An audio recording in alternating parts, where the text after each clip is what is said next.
Hi guys, today's Leetcode daily problem is count subarrays with score less than k.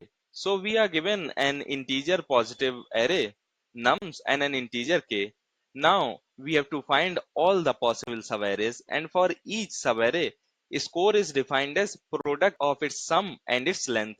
For example, if we want to find the score of this array, then it will be given by sum of all its element into its length.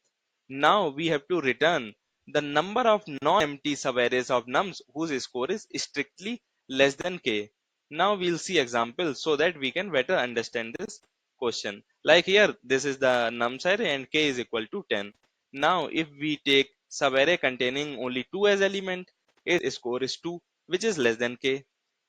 If we take only one subarray containing only 1 as an element, its score is 1, which is less than k. Similarly, if we take only subarray containing 4 as element, then its score will be 4 and so on. And in this, if we take subarray containing 2 and 1 as its element, then its score is 6, which is also less than 10. So we can see there are 6 subarrays possible whose score is less than 10. So we'll return 6 as our answer. Like now we'll see this brute force approach. So it is very simple. We'll find all the possible subarrays. For every possible subarray, we'll find a score, and then we'll return the count of subarrays whose score is less than k. But finding all possible subarrays only will involve time complexity of O of n square. So our brute force approach will not work here because constraints are already given up to 10 to power 5. So we have to think something better. Now we'll see sliding window approach. So we'll simply take a sliding window that will contain some elements which represent present subarray that is being explored. Now we'll start traversing in the array, and if any time like score of the elements in the window is less than k, it means that it is a valid subarray, and all the subarrays starting from low to high will be valid. Like if a subarray from st- starting from low and ending at high is a valid subarray, then subarray starting from low plus 1, low plus 2, low plus 3, and so on up to high will always be valid because its sum will be less than the previous subarray, and also count of elements also will be less than. So sum into count will definitely be less than previous, so will be less than k.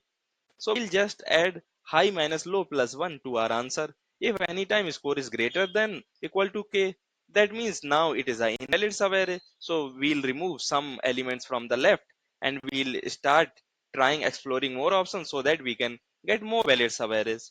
And at last we'll return our answer. Now we'll see code so that we can better understand our approach. So we initialize n with nums.size and low and high equal to 0. So initially in the window nums of 0 is present, so we are taking count as 1 and score and sum as nums of 0 and initialize our answer with 0. Now we are traversing in while loop until low is less than n. So if score is less than k and high is less than n, that means in the current window, the elements form valid subarray. Also, all the subarrays starting from low, low plus 1 up to high will be valid subarray. So we'll add high minus low plus 1 to our answer and do high plus plus. If now high is less than n, that means we can add new element to our window. So we'll add and increment our count by plus 1 and update our sum and score accordingly. If any time score is greater than equal to k, that means the current subarray present in the window is invalid. So we'll try removing the leftmost element from the window and update sum and score accordingly and do low plus plus so that we can explore more possible valid subarrays. After all the iterations are done, this answer variable will contain all the subarrays, that means count of all the subarrays having a score less than k. So we'll return answer. Now if we talk about time complexity, then this low is going from 1 to n, 0 to n, and high is also going from 0 to n. So overall time complexity is O of n. If we talk about space complexity, we are not using any data structure or array, so space complexity is constant, that is O of 1.